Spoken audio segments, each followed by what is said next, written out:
Good, good. It's good to see you all today as we talk about a undercover operation or a covert operation or a follow-up operation that our detectives have done for a period of time with the Department of Corrections, Probation, and Parole. I'm joined today by Stephanie Perry. Stephanie is the circuit administrator, and certainly she's going to have some comments after I do. One thing that's required by sex predators and sex offenders is that they go through a registry process.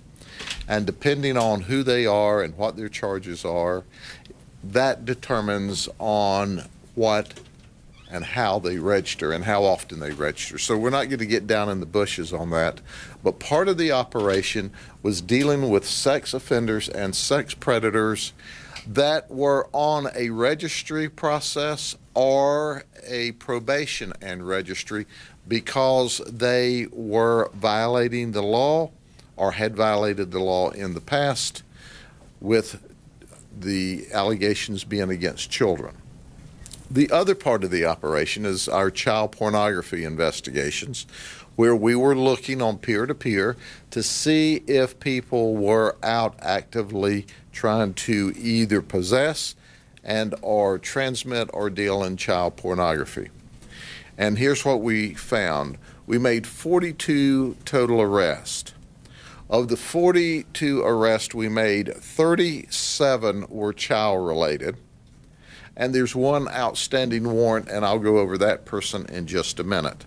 The operation took about 3.5 weeks, and obviously we were able to be as successful as we were because we were joined by Department of Corrections probation officers who did an outstanding job with our detectives who just do a fantastic job every day. But these are the folks who prey on children, and we prey on them to keep them from children as best we can. We have 2 of our sex predators who are on probation, and they received a violation of probation. They had previously been to prison and were on a probation after prison. And the other 2 were simply failure to appropriately register. Sexual predators are required to register a minimum of 4 times a year. The other are sex offenders, and it had to deal with child victims. And the sex offenders have to register twice a year. And there are proactive registry checks that are required of them, such as they have to register their vehicle, they have to register where they live. If they are permitted to be on a computer, and some of them are, then they have to register their computer IP addresses and the systems that they're on, or the social media systems. Failure to appropriately register is a new third-degree felony that can get them a minimum of 5 years in prison, and we like that a lot. Now, our child porn arrest. There were 18 of these folks, and the one outstanding. We weren't able to identify any child victims during this operation. That is our main focus, is to try to identify child victims. All of the child porn we dealt with in this particular operation appear to be commercial child pornography, and the children were between infant or newborns and 14 years of age. Most of them, however, were between 5 and 8 years old. 6 of the 19 offenders had more than 100 images or videos. And for just a few minutes, we will do our profile of what we call our poster children. Our number 1 poster child is Eric Gordon. Eric Gordon has a bachelor's degree and a master's degree. Now, you can't make this stuff up. In social work, and you know what his specialty is? You guessed it, counseling children, where he worked for Peace River Center. He was charged with 38 counts of promotion or trading of child pornography. He's married and he has a 2-year-old child himself with no previous criminal history. Here is a man that's in the business to counsel children in severe distress, and he's a child pornographer. Michael Wolf. Michael Wolf is self-employed. He is a martial arts instructor, and guess what? Among his clients are what? Children. The youngest child that he currently has in his martial arts class is 5 years old. He works out of the Southside Barbell Gym in Lakeland. He was charged with 1 count of promotion of child porn. It's interesting to know that he appeared to upload child porn in a teen chat room. And he also, up to this time, had no criminal history. It was our honor to give him some criminal history because, after all, he's dealing with child porn while he's working with children. And of course, unique, and we find it interesting. This is Michelle Roberts and Richard Bishop.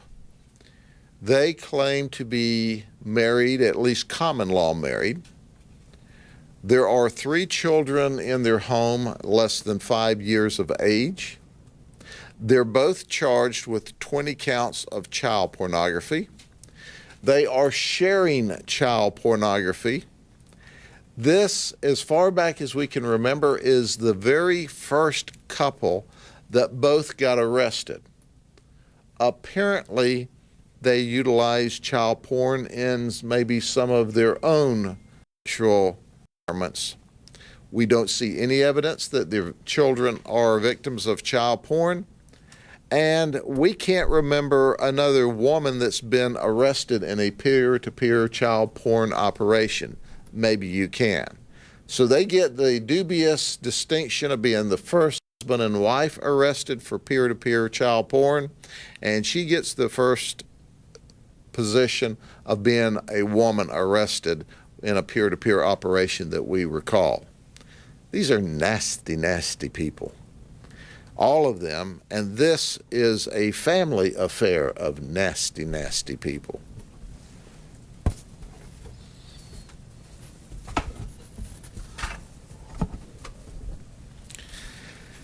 And how about Mark Ewald? He has a Bachelor of Science from USF in computer science.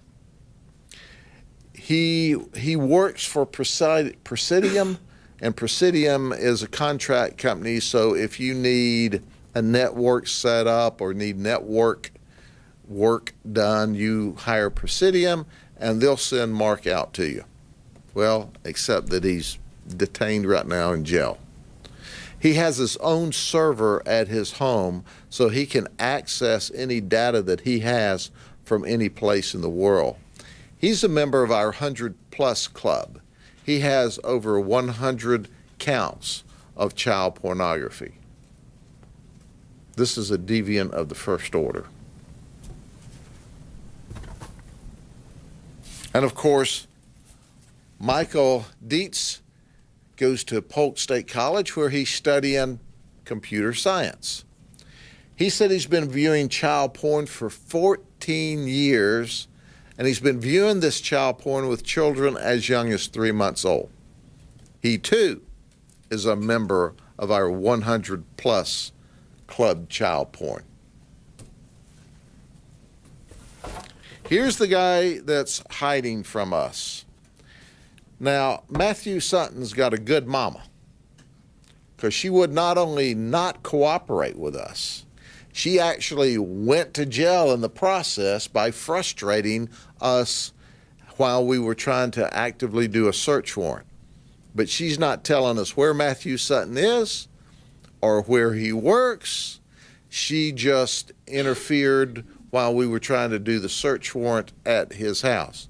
But we want Matthew in jail because we've got him charged with 84 counts of child porn. Now listen to me. Here's the deal. Call Crime Stoppers, 1-800-226-TIPS. We don't have to know who you are. You get Mr. Matthew Sutton locked up with your information, for which he'll never know where it come from, and we'll give you green cash. Think about that. A child pornographer goes to jail, and you get green cash, and after all, he belongs in jail and he's hiding from us currently. You got a good mama. She's trying to give you cover. Doesn't do any good. You go into jail anyway. Mama should have talked to you about not possessing child porn, however. Then there's Charles DeMay. Charles DeMay is the only one of the predators or offenders we highlighted because he is our antique of the group. He's 82 years old, and he's a sexual offender, and he's a retired high school teacher out of Williamsburg, South Carolina. He was charged when he was 79 years old, and he just does not want to follow the rules. But here's an 82-year-old man, and this dude won't even go by the rules now.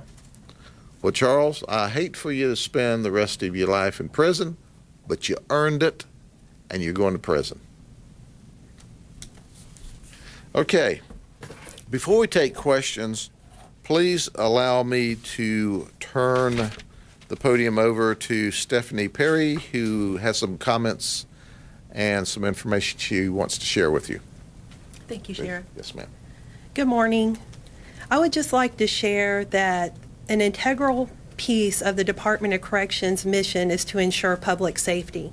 And the correctional probation officers here in Circuit 10 are committed to serving and protecting the citizens of Polk, Hardee, and Highlands County. Our probation officers are charged with ensuring that our offenders are in compliance with the conditions of their supervision, and also to hold those offenders who are found in noncompliance accountable. As a result of our probation officers partnering with the Sheriff's Office on Operation Child Guardian, 12 of the offenders under the supervision of the Florida Department of Corrections have been incarcerated, and now the public is more safe. We would also like to thank Sheriff Judd and his team for their continued support and partnership. Thank you very much. Okay, any questions? I knew you'd have some questions. You always do. We know each other too well, Yes, don't we? yes. Was there some type of incident or tip or something that, I mean, I know you've done lots of these investigations in the past, but this particular investigation, was there something that led to it? Yes. Okay. My absolute total disdain for people who abuse children. And that is the top priority among many high priorities at the Sheriff's Office. And our detectives just do an awesome job. Makes me sneeze every time I think about it. I'm allergic to them. It seems like a lot of these guys claim to be addicted to it. Can you talk to that point? They are, you know, I hate to use the word addiction because that would give an indication of maybe some kind of a sickness, which may give them some kind of a defense. What these folks are is deviants. In their screwed up minds, this is normal conduct. It's acceptable conduct. Now, most of them will tell you academically that they know it's wrong, it's against society's norms, but it's good for them. Well, we also think prison is good for them. And that's what we're going to do, is do our very best to send every one of them to prison or back to prison. Many of them are out, and they have the rules. All they have to do is follow the rules. I have an entire team of 4 people and an analyst that make sure these folks do what they're supposed to do, in addition to the work that DOC does through when they're on probation. So there's no excuse for that conduct except they're not rule followers and they're deviants, and I don't like them, and they need to be in prison. Can you talk to us a little bit more in detail about what Eric Gordon does at Peace River Center for Children in Crisis? I don't know, other than he works for Peace River Center. His specialty is child counseling, and we told Peace River that y'all would probably end up wanting to talk to them before the day was over. Sure. And by the way, I need to give this editorial comment about Peace River Center. They are awesome. I help them raise funds. I'm very involved with Peace River Center. They do miraculous work in the community. But hey, even great organizations can have a bad apple. And they got one that's rotten all the way to the core. Can you talk a little bit about the, I guess they didn't register their social media accounts appropriately? How many of them was that, and what did they not do? You know, I'm not prepared to get down in the weeds, okay? Because every one of them can have a different restriction. But here's what it says: the offenders have to at least register twice a year. The predators have to register 4 times a year. But then, depending on what your status is, you have to register your cars. You have to register where you live. Some are not permitted to have any access to social media or the internet at all. Some are able to have access to the internet or social media if they register those accounts. So it just depends on which person you're talking about and what their specific requirements are. But failure to do that is a 3rd-degree felony, a new felony charge that can get them 5 years in prison on that charge alone. So, and if they're on probation, then of course they can go back and revoke their probation and get that time as well. What do you think about the fact that they were watching infants? I mean, not that any child's okay, but I mean, that just, I think, goes to show just how disgusting and. It's interesting that when you investigate these cases, depending on the individual, some like little girls, some like little boys, some like blonde hair, some like brown hair, some like infants, some like 3-year-olds, some like 5-year-olds, some like 10-year-olds, some like 12-year-olds. And folks, this is, when you're looking at this child pornography, we're not talking about somebody that took a picture of their infant, you know, at birth, you know, or we're talking about sexual deviant conduct here. Yeah, Sheriff, that's what I was gonna ask you. Obviously, you have to be delicate here, but, I mean, are we talking, in most of these cases, are we talking about just nude, maybe sexually provocative pictures of children, or are we talking about the children actually engaged in sex acts? Both. Both. They may But have. most of them are. They may have positioned the children intentionally into sexually provocative positions. Many times it's sex acts. And it can be sex acts with other children, with adults, or with animals. Grady, I like to give everybody the benefit of the doubt, but it seems to me the counselor at Peace River Center is getting off on pictures of this, child sexual conduct. So he has all these other kids that he has close contact with. He's never overstepped his bounds with any of those kids? We have absolutely no indication of that at this point in the investigation. There's still questions to be asked and work to be done. A lot of that will be done by Peace River Center because, as you well know, a lot of that is confidential, so that's not information that anyone would have access to, but Peace River would know who the clients are, and certainly we anticipate we'll be working with Peace River. And if we get any iota of information that he did anything inappropriate with the children, then we'll be all over him before quick. Would you be surprised if he did? Interestingly enough, some of these people can compartmentalize their conduct. So I wouldn't tell you that it is absolutely totally impossible for him to conduct professional child counseling at work and then go home and be a deviant at night. But I was born in the morning, but it wasn't yesterday. You have a guy who has an interest in deviant child conduct, and he's also counseling children. It gives him easy access.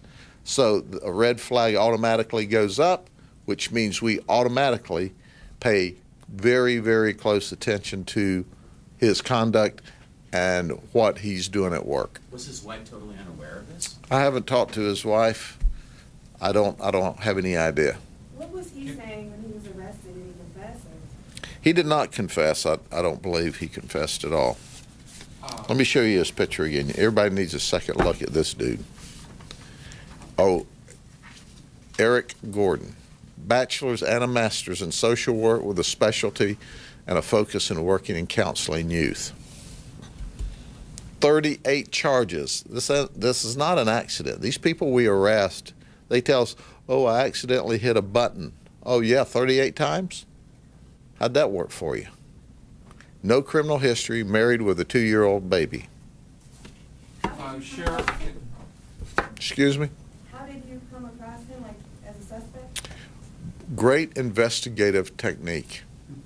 Some of this comes from NCMEC, National Crime, let me see, National Center for Missing and Exploited Children. NCMEC does a lot of wonderful work. Yes, sir. perhaps you or Ms. Perry, since some of these had arrest records and prison terms, when someone is released from prison, I understand they have to register twice or 4 times a year, I get that, but when they're released from prison, are they automatically registered on these sex offender sites and so on? We instruct them to immediately report to the sheriff's office and register. It's not a immediate thing that happens. They actually have to physically go to the sheriff's office and register. So did some of them just not do that at all? As Sheriff Judd was saying, they registered in part and withheld some information that was required, like social media sites, internet, Yeah, right. email addresses, things of that nature. Sheriff, on the social media aspect of this, if social media can be used in a way that predators can easily access children when they might not be able to through other means, do you think they should be able to have social media accounts at all? Well, Dangerous? obviously I would rather they not have any access to the internet at all. I don't know why they give them access, some of them access to the internet. That would be a question for the rule makers as opposed to the enforcers. But I can assure you of this, that these are people who have a proclivity to have an interest in children, a sexual interest in children, and they should be kept away from children at all cost. And how can parents make sure their kids aren't, chatting with somebody online? Well, we discuss this often, that if you're going to allow your children to have access to social media, you need to know when and where when they're on it, where they are when they're on the social media, and who they're talking with. And you need to pay attention to where they are meandering around, because children can get into trouble, or children can go out there and put out their profile, and these kind of deviants come to them. And then the children, depending on the age of the child, may be interested or curious, all the way to they're just being stalked by these folks. I mean, we've gone over this for many operations. They will stalk the kids. Some of them deal with child pornography. We know the overwhelming majority that deal with child pornography will elicit and be involved with illegal sex with a child if the opportunity presents itself. Some of them only view the child pornography and don't have actual sexual contact. But at the end of the day, it's all wrong. And we need people to understand, when we talk about child pornography, we're not talking about the 16 or 15-year-old girl that looks like she's 25. We're talking about babies that are sexually abused. We're talking about babies that are used as sexual tools or prop in a trade. We're not talking about mama taking a picture of the sweet little infant, on the blanket. Oh, I'm sorry. We're talking about deviant criminal conduct. Of the 43 people involved here, how many have no record at all, and how many have prior record? I'll have Scott and Carrie get that to you. Some of them have no criminal. Some of the new child pornography folks Right. had no previous criminal history. Yeah. Obviously, the sex offenders and predators all did, and some of them, this was the first time they were caught. But let me tell you something. You don't wake up at 25 or 30 or 35 or 40 and do this for the first time. This is a manifestation of severe deviant conduct. For some parents that may not understand how this all works, are these, for the child porn charges, are these people going and getting these kids like from people that they know and filming them, or are they just filming them online? This is commercial child porn. This is what we saw was professionally produced. Sometime with the advent of technology today, you can do this in your home, and we see a lot of that we didn't used to see, where people are actually creating this child porn at home. That's not what we found this time. But our primary goal is to try to identify the victims, because these children are victimized when it originally occurs, and they're victimized every time it's replayed. So we want to locate the children. This time we weren't able to locate any children, only the fact of the commercial child porn. Sheriff, the murder in Mulberry, did the 15-year-old step in to protect his mom? We're looking into this investigation, and we're at this time. Here's what we know about the murder in Mulberry. Last night at about 12:50 a.m., we responded to 305 Gibbons Street in Mulberry to investigate a shooting where 37-year-old Paul Gregg Jr. was deceased from a gunshot wound. Deputies are currently meeting with Paul Gregg's girlfriend, 36-year-old Jessica Whidden, and her 15-year-old son, Michael Cole Whidden. At this point in the investigation, it's just a red-hot mess, and we're sorting it out. Apparently, Jessica's got another boyfriend, and we've got Paul Gregg, who was angry and mad, and we got the 15-year-old son, Michael Cole, that was caught in the middle, and apparently Paul Gregg was drunk last night, and they left to get away from him, and when they came back, he was asleep, and then he woke up, and then he decided he wanted to eat, and then he started threatening the mom, and then along the way, at some point in time in the melee, Michael Cole Whidden shot and killed Paul Gregg Jr. Now, what we're sorting out is this self-defense or is this murder? And we'll let you know that just as soon as our investigation is complete. We should have it sorted out by this afternoon sometime. But it's go ahead. I'm sorry.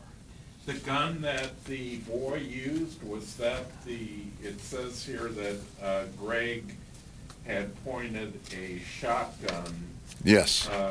Is that the gun the boy used? Yes. Or did he have another gun? Shot him with a shotgun. He somehow got the gun from the victim? I don't see it, it says he's armed with a knife, Greg was armed with a knife. The- Oh, I'm sorry, I misread. That's one of the allegations. I thought it said. Let me say this again, so if y'all missed it the first time and don't have time to review your tape, it's a red hot mess. We're trying to figure it out. Okay? I can tell you clearly, this was not Leave It to Beaver, okay? It was not that environment at all. So we are trying, we've got a man that was drunk. We've got his girlfriend, who he's lived with for apparently about 5 years, who's known to partake in the evil liquid as well. We've got a boyfriend of the girlfriend. We've got a 15-year-old kid in the middle of this manure pile, and we're trying to sort it all out. And when we do, we'll let you know. But it's ugly. Anytime somebody dies, it's not good. Did they contact you? Did they contact the sheriff? Oh, they dial 911. They ran from the house apparently and dialed 911. Okay. And the 15-year-old is in custody, he's being arrested for this thing? Or he's still self-defense? We don't know. We have them here talking with them at this point in time. But we will let you know just as soon as we sort it out exactly what we're going to do with this investigation. It's preliminary. I mean, it just started at 12:30, and we're less than 12 hours into it, and we want to make sure we do this exactly correct. So, and here's the the $64 question: is it self-defense or is it murder? We know we have a death investigation, a homicide investigation, and as soon as we make that determination, we'll let you know. If it's self-defense, he'll go home. If it's murder, he'll go to jail. Yes, ma'am. I have unrelated questions, really quick. I know this isn't in your jurisdiction, the gun store getting hit in Bartow. Once again, a gun owner not locking up their guns. What do you have to say? I don't know how many ways I can say this or how many different ways I can say this, but the bottom line is, if you have guns, you have an ethical and moral obligation to lock them up. If you run a gun store, you have a greater ethical and moral obligation to lock them up. You have to create a system whereby the guns are secure and the infrastructure, the alarms, the video are such that it delays the burglars long enough trying to get in that law enforcement can get there to them. But sometimes they're more interested in making money than they are having a secure facility, and you end up with a burglary. I don't know a thing in the world about the Bartow burglary in the city of Bartow. I do know this, that burglars and thieves are not necessarily stupid people. They're looking for high return and low risk. And as long as the gun stores show a low risk and a high return, they're going to continue to be broken into. And where are those guns going? They're all going to the street, where they're going to be sold on the street, and the overwhelming majority of them are going to be used in other crimes and other murders and potentially against law enforcement officers. And it makes me hopping up and down mad when a gun store won't appropriately secure the guns. Now, I don't know if that's the case in Bartow. Maybe there was some elaborate systems that they had and the burglars just were able to compromise those, but I doubt it. And I can tell you the fact that we stand up and say, secure your firearms, maybe not sufficient. I also have my crime prevention people going around and making contact with all the gun stores and going, would you help a brother out here? Would you lock your stuff up? But you shouldn't have to beg. There should be a No. law that says we're going to kick you in the butt if you don't do the right thing. Why is there not a law like that on the books? Well, it's sad that you got to make a law for everything. I mean, to me, the common sense here is they lose a whole lot of money. And probably they're not insured, or if they're insured, once they give these guns away to the burglars for not insuring them right, they probably don't have insurance the second time. Some things you would think just our capitalistic society would take care of itself. But that's the next step. If people don't behave and don't take care of the guns, you can imagine that there will be legislation at some point in time entered or requested through the state of Florida that says, hey, you're criminally liable if you don't at least secure your guns. But it's not there yet. Normally the legislature does not react to a single event or a small trend, but it frustrates me very badly because these guns all go to the street, to the crooks. Nobody buys a gun off a street corner at a substantially reduced risk, a brand new gun. They just don't do it unless they're a crook or a convicted felon and can't get a gun any other way. How many more of these burglaries have to happen? I mean, before something happens. Well, you know, many years ago, there was some burglaries in an area, and all of a sudden the burglaries dried up. And I go, you know why the burglaries dried up? And they go, why? I said, well, because there's nothing left to steal there. So it's like, I don't know. You know, if I own a gun store and I see the burglar stealing guns hand over fist, I say to myself, we need to have a reevaluation of our security system here. Obviously, some gun stores still haven't got the message. Why Polk County? Do we have a big old market over here? Do we have a low-hanging fruit? Well, what occurs is a lot of these burglars want to get out of their home area, so they go to another county. And when they come to an area and they have a successful burglary of a gun store, it makes news. So the other burglars home watching your evening news program go, hey, I think I'll try that deal out. So, you know, some of it is television marketing. But you would think your gun store would figure that out as well. It frustrates me very badly, and I've got to tell you, the people that I know that own gun stores are good people, and they would not intentionally allow someone who shouldn't have a gun have a gun. But if you're not locking your store up appropriately, whether you mean to or not, you're allowing those folks to have guns. So listen to me. Again, lock your guns up.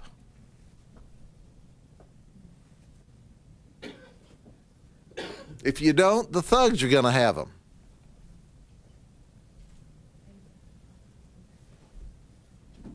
Anything else we want to talk about? How about Wall Street? We can talk about that. About criminals on the social welfare program. That's right. We don't have all day. See y'all later. Excuse me.